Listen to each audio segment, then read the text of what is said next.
ओम श्री लक्ष्मी नारायण जी नमः। सुख सागर नव सकंद, चौथा अध्याय और पांचवा अध्याय।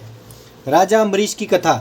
शुकदेव जी ने कहा, परीक्षित, राजा शर्याती की संतानों में अम्बरीश राजा ऐसा वैष्णव व परम भक्त उत्पन्न हुआ कि जिस पर ब्राह्मण का शाप नहीं लगा।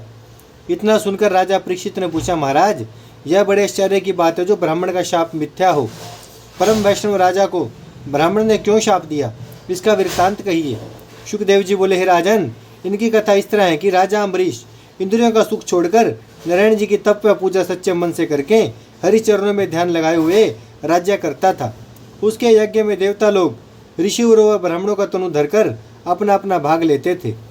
वह दिन रात मुख से परमेश्वर का स्मरण, हाथों से ठाकुर जी की पूजा व सेवा, आंखों से ध्यान में हरि चरणों का दर्शन, कानों से अवतारों की कथा सुनता और संसारी व्यवहार को सपने के समान जानता था। इसलिए नारायण जी दीन दयालु उसको अपना परम भक्त जानकर उसके राज्य व देश की रक्षा सुदर्शन चक्र से करते थे। राजा की स्त्री भी परम वैष्णव पतिव्रता थी। राजा व रानी दोनों मनुष्य परमेश्वर की भक्ति अपने हृदय में रखकर दशमी को संयम व सब एकादशी निर्जल व्रत करते थे। द्वादशी के दिन राजा 60 करोड़ गो विधि पूर्वक ब्राह्मणों को दान देकर और उनको भोजन कराकर व्रत का पालन करता था। एक बार एकादशी के दूसरे दिन 2 घड़ी द्वादशी थी। उस दिन प्रातः समय दुर्वासा ऋषिवर ने 88,000 ऋषिवरों को साथ लेकर धर्म की परीक्षा लेने के लिए अम्बरीश के मकान पर आकर भोजन मांगा। राजा ने ऋषिवर का सम्मान करके विनय किया, महाराज, भोजन का पदार्थ बना है। दुर्वासा बोले कि हम स्नान करावें तब भोजन करें।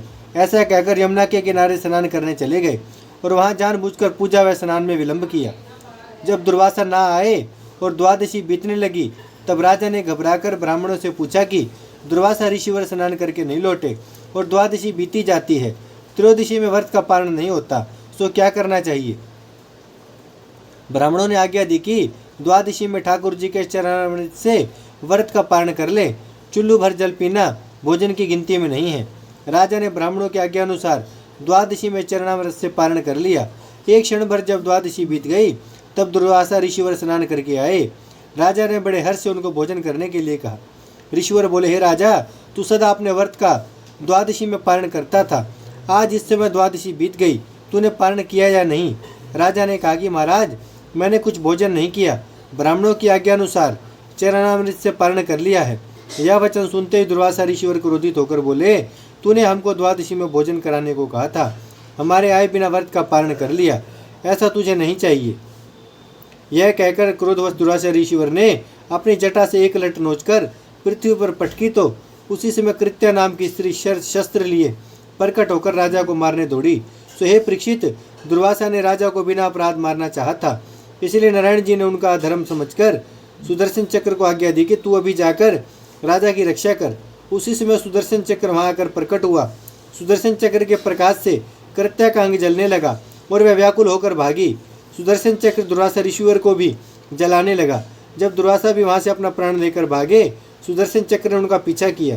तब वे भागकर वरुण, कुबेर, इंद्रलोकादिक में इस इच्छा से गए कि कोई देवता हमारी रक्षा करे, पर किसी देवता को ऐसी समर्थ्य नहीं हुई जो ऋषिवर को बचा सके।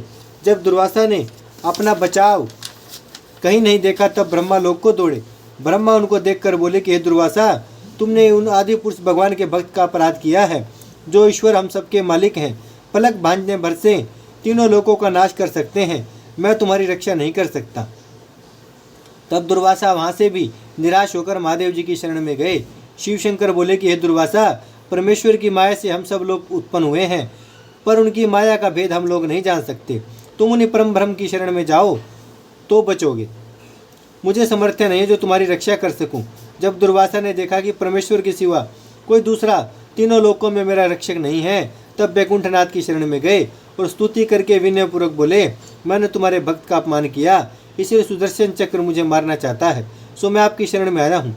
शरण आए की लाज रखकर मेरी रक्षा कीजिए। यह बात सुनकर बैकुंठनाथ बोले, हे दुर्वासा, हम त्रिलोकी के मालिक हैं, परंतु अपने भक्त पर मेरा कुछ वश नहीं चलता। मैं उसके अधीन रहता हूँ। मुझको अपने भक्त जैसे प्रिय हैं, वैसा मैं लक्ष्मी जी और अपने तनु को भी प्यारा नहीं जानता। जिस तरह पतिव्रता स्त्री अपनी सेवा से पति को वश में कर लेती है, उसी तरह मैं अपने भक्तों के अधीन रहता हूँ। निर्गुण भक्त सब संसारी सुख त्याग कर हरि चरणों में ध्यान रखने के सिवा दूसरी कुछ इच्छा नहीं रखते। मुझे अपना इष्ट देव मानकर मनसा वाचा करना चाहते हैं। इसलिए मैं उनका वचन मिटा नहीं सकता। मुझे अपना वचन टल जाने का कुछ सोच नहीं होता, पर मेरे भक्त का कहा कोई मिटा नहीं सकता। हे दुर्वासा, मेरे भक्त बड़े दयावान होते हैं, क्रोध को अपने वश में रखते हैं, किसी का अनभला नहीं चाहते। कदाचित राजा अम्बरीश अपने अंतकरण से क्रोध करता तो तुम उसी जगह भस्म हो जाते। हम तुम्हारी रक्षा नहीं कर सकते। तुम राजा अम्बरीश की शरण में जाओ, वही तुम्हारी रक्षा करेगा, नहीं तो सुदर्शन चक्र से ना बचोगे। ओम श्री लक्ष्मी नारायण जी नमः। 5वां अध्याय। राजा अम्बरीश के पास दुर्वासा ऋषिवर का आना। सुखदेव जी बोले, परीक्षित, जब दुर्वासा बैकुंठनाथ से भी निराश हुए तब अति लज्जित होकर राजा अम्बरीश के पास आए और दंडवत करके खड़े हुए। राजा उनकी यह दशा देखकर सुदर्शन चक्र की बड़ी स्तुति करके रोकर बोला, है सुदर्शन चक्र, ऋषिवर को ब्राह्मण जानकर इनकी रक्षा करो, क्योंकि तुम्हारे मालिक ब्राह्मण देव हैं। मैं भी ब्राह्मण का भक्त हूँ, इसलिए मुझसे ऋषिवर का दुख नहीं देखा जाता। मैंने आज तक जो धर्म किया हो उसके फल से दुर्वासा कुछ दुख ना पावे। अम्बरीश का यह वचन सुनते ही सुदर्शन चक्र ने अपना तेज ठंडा कर लिया। तब राजा ने दुर्वासा से हाथ जोड़कर कहा, महाराज, सब पदार्थ बने हैं, चलकर भोजन कीजिए। दुर्वासा ने 36 प्रकार के व्यंजन बड़े आनंद से भोजन किया। हे परीक्षित, दुर्वासा सुदर्शन चक्र के भय से आकाश व पताल में 1 वर्ष पर्यंत भागा किए और राजा अम्बरीश वर्ष दिन बराबर उसी जगह वैसे ही खड़ा रहकर इस बात की चिंता करता रहा कि मेरे वास्ते ऋषिवर इतना दुख पाते हैं। वर्ष दिन तक वही भोजन जो दुर्वासा के लिए बना था हर इच्छा से ठंडा नहीं हुआ। जब ब्राह्मणों को भोजन कराकर राजा ने भी प्रसाद पाया तब दुर्वासा ऋषिवर अति अधीनता से बोले, हे अम्बरीश, मैं आज तक हरि भक्तों की महिमा नहीं जानता था कि परमेश्वर के भक्त सबसे प्रबल है। तुम धन्य हो जो मुझ अपराधी के वास्ते वर्ष दिन तक खड़े रहकर चिंता करते रहे और सुदर्शन चक्र की स्तुति करके तुमने मेरे प्राण बचाए। मुझ में समर्थ्य नहीं है जो हरि भक्तों का महात्म्य वर्णन कर सकूं। जब दुर्वासा राजा से विदा होकर चले गए तब और सब ब्राह्मण व ऋषिवर जो वहाँ थे राजा की स्तुति करने लगे। उनका वचन सुनकर राजा बोला, मैं कौन गिनती में हूँ? यह सब परमेश्वर के सुदर्शन चक्र का प्रताप था जिसने मुझे कृत्या के हाथ से बचाया। ऋषिवर की इतनी कृपा होने पर भी राजा अम्बरीश कुछ अभिमान न करता था। राजा अम्बरीश कुछ अभिमान न रखता था और भक्ति के तुल्य इंद्रलोक का सुख भी नहीं समझता था। इतनी कथा सुनाकर सुखदेव जी बोले, हे परीक्षित, यह थोड़ी सी महिमा अम्बरीश की मैंने तुमको सुनाई। उसकी भक्ति व गुणों का सब वृत्तांत कोई वर्णन नहीं कर सकता। कुछ काल बीते, राजा अम्बरीश ने विरक्त होकर राजगद्दी अपने छोटे पुत्र को दे दी और आप वन में जाकर हरिभजन करके मुक्त हुआ। ओम श्री लक्ष्मी नारायण जी नमः।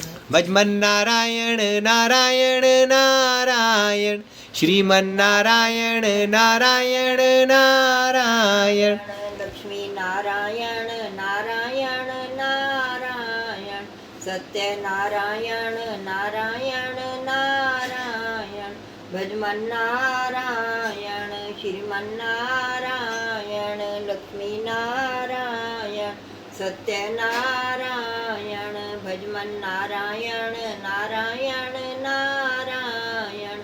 भागवत महापुराण की जय, लक्ष्मी नारायण भगवान की जय, गौ माता की जय, गंगा मैया की जय, धरती माता की जय। हर हर महादेव, हर हर